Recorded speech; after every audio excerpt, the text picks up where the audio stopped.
Asim.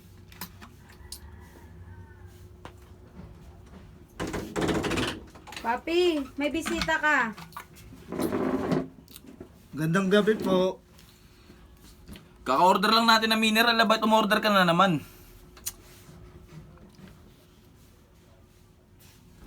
Oh, ba't nagbibliss to? Hindi ko naman to inaanak Next month pa yung December Pabalikin mo na lang to. Papi, manliligaw ko po pala yan. Ako po yung manliligaw po ng anak nyo. Manliligaw mo? Opo. Teka lang, kunin ko muna yung pana Uy! Papi! Huwag naman! Mabait po yan. Wala naman po akong masamang extension sa anak nyo eh. Anong extension? Wala kaming extension dito. Rekta kami. Di po, yung ibig ko po sabihin, wala po akong masamang gagawin sa anak nyo. Saan mo to nakilala? Sa school po. Sila po yung gumagawa ng mga room doon na sira. Ibig sabihin engineer. Hindi po, construction lang po. Labor lang po yung trabaho ko. Tao po siya ng engineer. Tapos ngayon, nagpapakyut ka sa anak ko kasi liligawan mo siya. Opo, ganun na nga po. Wala naman po akong na masama gagawin sa anak mo. Mabait naman po akong tao. Hindi kasi isa nakikita ko pa lang sa'yo eh. Baka balang araw, anak ko pa magpapalamon sa'yo eh. Hindi po masipag ako magtrabaho. Wala akong gagawin, lagi lang ako nagtatrabaho, wala po akong bisyo. Walang bisyo? Wala akong bisyo. Parang tingin ko nga sa'yo, pabalik-balik ka na sa kulungan eh. Ay, hindi po Grabe ka naman sa akin, Daddy. Daddy, ako tsarahin kita, huwag mo tawagin daddy. Animal ka. Masama po ba? Manliligaw naman ako ng anak nyo. O sige, dederechuhin na kita Hindi kayo bagay ng anak ko. Bakit naman po?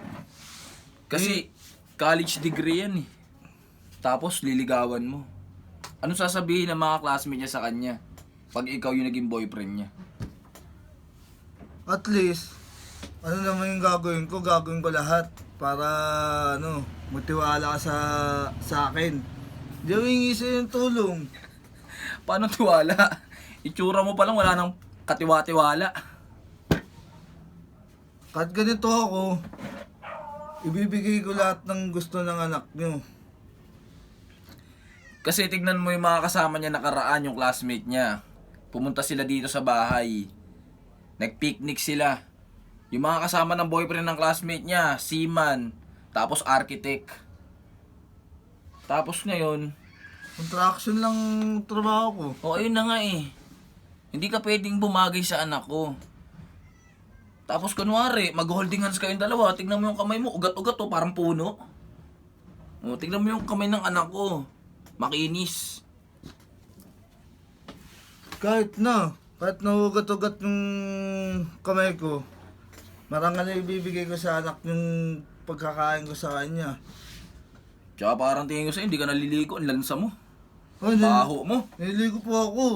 Silka pa nga yung ko eh. Silkang- Sabong ko eh. Silkang green. Hindi Huwag ka naman, Papi. Original yung sabong ko kahit ganito lang yung trabaho ko. Original yung sabon niya.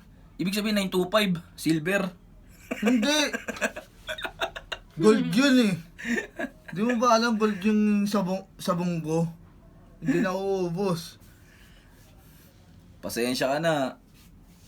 Hindi mo pwedeng maging girlfriend yung anak ko Bakit naman po? Ayoko sa'yo. Wala, ang sama mo naman po sa akin. Porket ganito lang yung narating ko, minamaliit yun na po ako. Hindi kita minamaliit.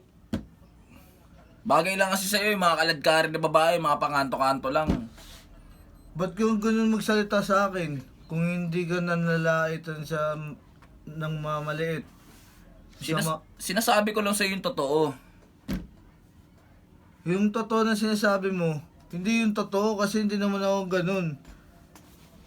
Nak, sige na, pauwiin mo na, nak. Bagong hasapan naman yung pana dyan. Baka mamaya sa kanya matesting. Grabe ka naman sa akin. Wala tayong magagawa. Ayaw sa'yo ni Papi.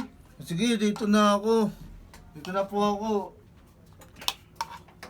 Sana magulo lang nga po dyan. Ano? Bastos ka. Tingnan mo, oh. Walang galang, oh. Grabe ka naman kasi Papi eh.